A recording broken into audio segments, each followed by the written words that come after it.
Tourism Minister Paul Lyngdoh on Friday inaugurated the mural painting on the facade of the office building of the Deputy Commissioner East Khasi Hills. The painting depicts the rich tradition and culture of the state with a touch of modern artistry. Speaking on the occasion, Lyngdoh stressed to put on coordinated effort from all fronts to get the state the recognition it deserves. Citing the rich culture, tradition and natural beauty of the state, the minister said Meghalaya is the next sought-after destination, and if the state continues to sustain this way, within the next few years, people will not look up to the government for employment.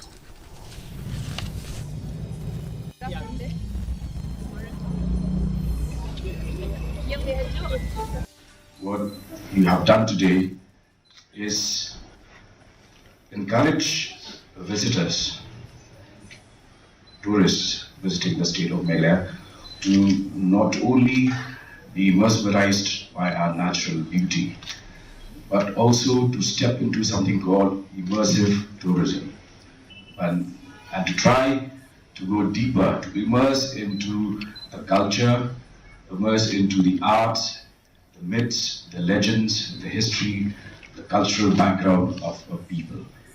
And that is an experience that Meghalaya has so much to share with the rest of the world. External Affairs Minister